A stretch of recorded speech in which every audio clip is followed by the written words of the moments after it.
Nah, teman-teman, akhirnya saya berhasil meminta kesediaan Pak Tommy Winata, pengusaha dari Arta Graha Group, untuk bicara. Tadinya nggak mau diwawancara, tapi bukan jurnalis kalau tidak bisa memaksa narasumbernya, karena Pak Tommy ini susah banget.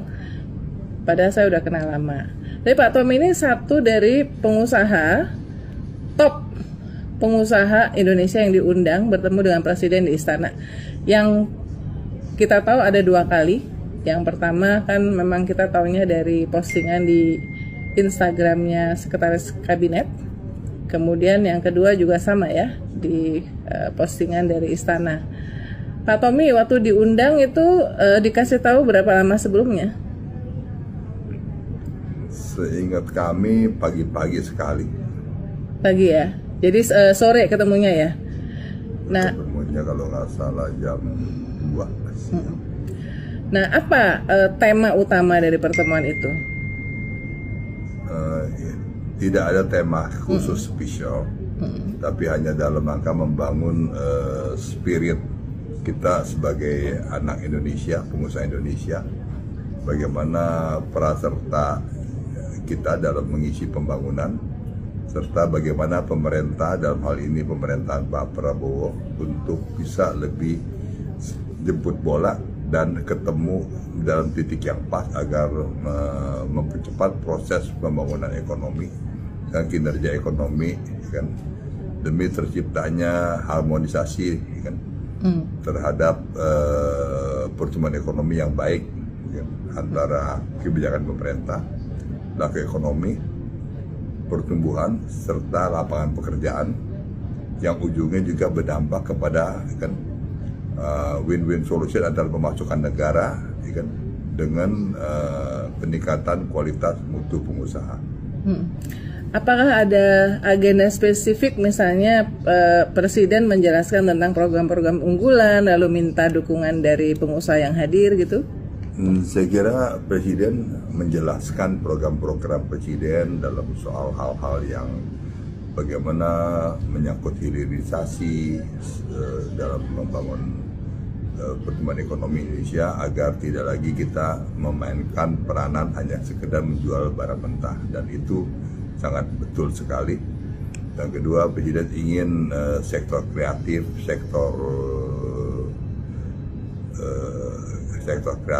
sektor keunggulan daerah, keunggulan asli Indonesia, serta Presiden mengharapkan juga adanya pertumbuhan sumber daya manusia yang baik dengan program-program ketahanan pangan, agar masyarakat Indonesia mendapatkan harga pangan yang baik dengan kualitas mutu pangan yang baik.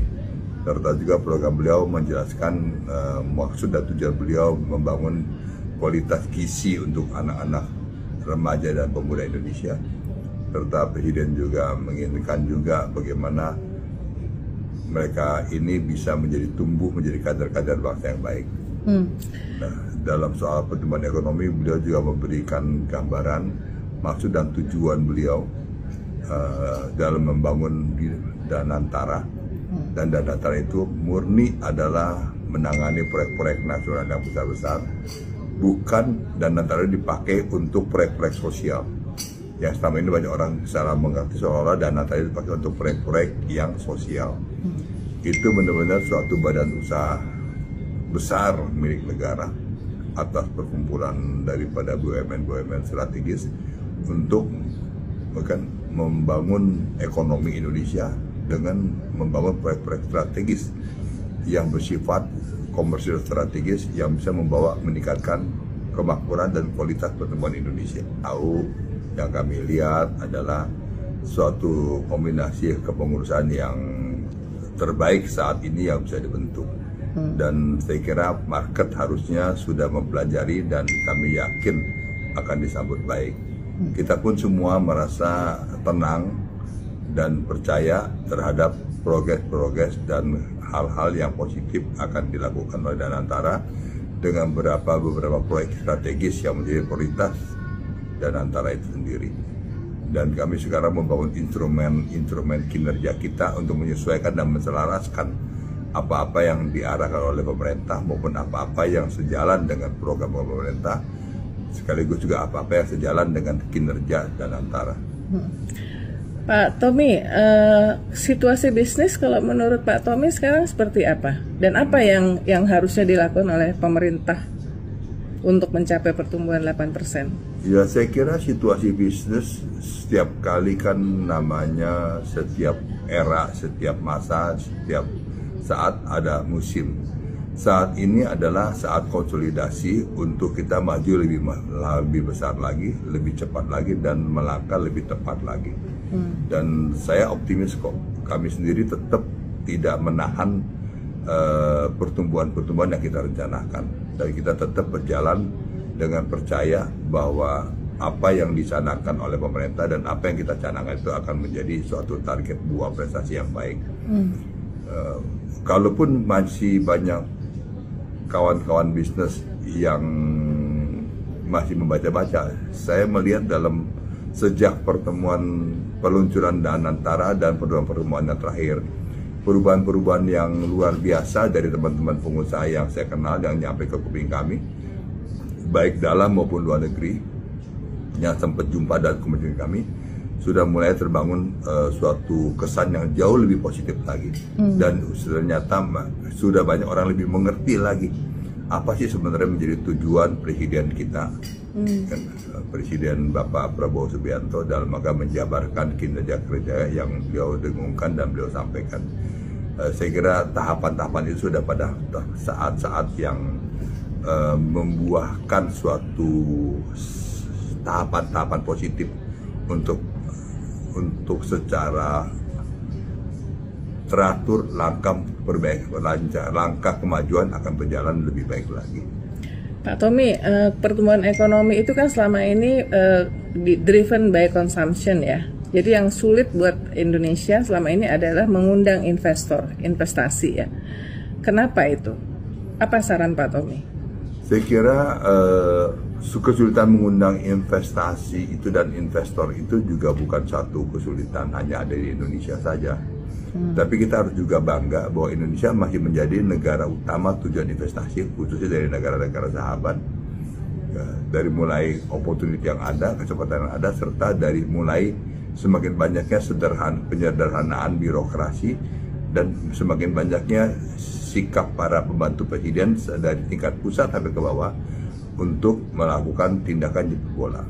Sebagai contoh, dalam waktu 1 bulan terakhir ini aja, beberapa kepala daerah dan biro dan beberapa pembantu presiden itu justru jemput bola kepada kami maupun teman-teman kami yang pelaku usaha. Jadi saya kira ini suatu gejala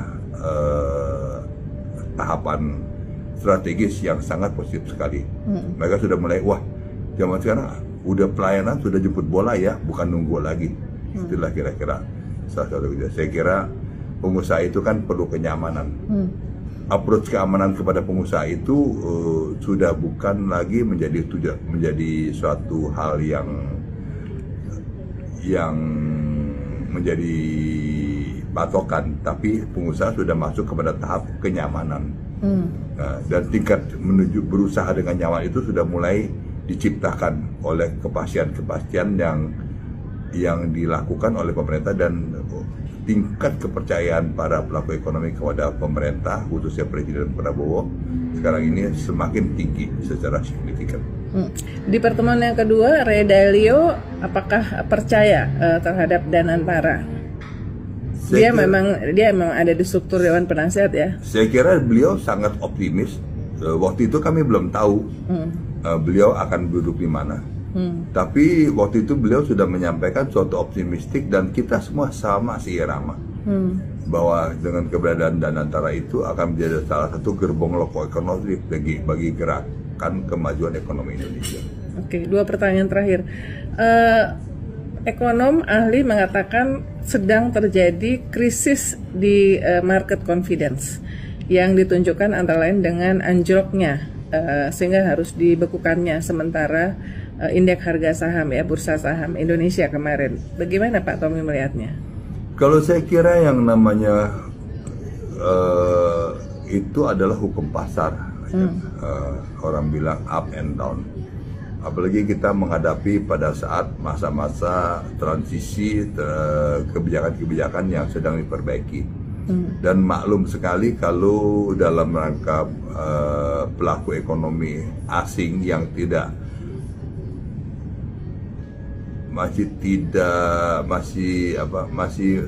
masih suka membaca dari sudut pandang yang tidak balance, membaca dengan tidak balance. Dan akhirnya mereka melakukan sementara wait and see. Saya kira hal itu tidak akan lama. Dan kami pengusaha nasional semuanya tidak terlalu khawatir dengan anjlok sementara. Ya, saya kira suatu hukum pasar yang akan terjadi, yang pasti pada saatnya akan kembali lebih baik lagi. Sekarang juga sedang ramai dibicarakan soal kekhawatiran dari kalangan pengusaha dan investor terhadap tekanan-tekanan dari ormas. Gimana Pak Tommy? Saya kira ormas itu adalah bagian daripada kehidupan sosial kita. Kalau tekanan-tekanan dari ormas, saya kira mungkin salah satu kejadian dalam, kalau kita memetakan Indonesia dari Sabang sampai Merauke, ya, hal itu mungkin lebih menjadi besar, serius, karena dibesar-besarkan. Ya, saya kira itu menjadi hukum sosial yang terjadi di seluruh dunia. Jangankan di Indonesia, di negara yang jauh lebih maju dari Indonesia, yang ngasih tidak etik saya sebutkan negaranya. Ya, jadi arti kata tujuan saya, jangan saya ingin membicarakan Indonesia itu bagus, tapi dengan membicarakan negara sahabat kurang bagus.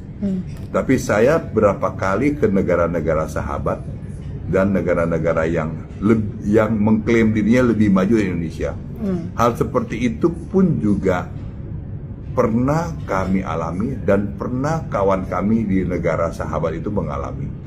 Tetapi opini itu tidak terbentuk, karena itu menjadi, orang bilang istilah 1/1000 per mil dari suatu kejadian dalam kehidupan sosial di dalam masyarakat. Tapi mungkin karena rating berita-berita itu tinggi, ya itu menjadi berita dagangan yang menarik bagi orang yang mencari rating. Mohon maaf kalau ucapan saya seperti itu, karena saya kira kehidupan sosial yang terjadi di Indonesia dengan orang Indonesia aslinya 280 juta, ditambah pendatang 30-40 juta, kejadiannya hanya 5 item dalam seluruh Sabang Merauke. Saya kira hal yang sangat normatif, ya. Cuman menjadi yang tidak normal adalah berita begituan naik terus gitu, jadi hotline. Ya, saya kira kalau kita sadar itu semua adalah bagian daripada kayak kita kalau jalan kaki, ya kan, 1000 langkah kita jalan, 1.000.000 langkah kita berjalan, sesekali kita kesandung kerikil, itu doang masalahnya bagi saya. Tapi kita kalah sama Vietnam kan, Pak Tommy? Maksudnya kita tidak bisa membandingkan apple to apple. Ya, Indonesia dari Sabang sampai Merauke dengan 17.000 pulau, dengan dinamika suku, bangsa, agama yang begitu dalam nuansa kebinekaan yang tunggal dan ika, dengan nuansa keragaman dengan Pancasilanya, serta dengan suatu toleransi yang berbeda, kan, jelas tidak bisa dijadikan apple to apple dengan negara lain yang sama. Ya, saya kira Vietnam ada plus, Indonesia juga ada plus-plusnya, kan, secara jumlah penduduk, plus minus handicap dan kelebihan satu daerah. Kita tidak bisa jadikan apple to apple. Kalau mau dibandingkan kan harus apple to apple. Oke. Ya. Terima kasih Pak Tommy. Terima kasih Mbak.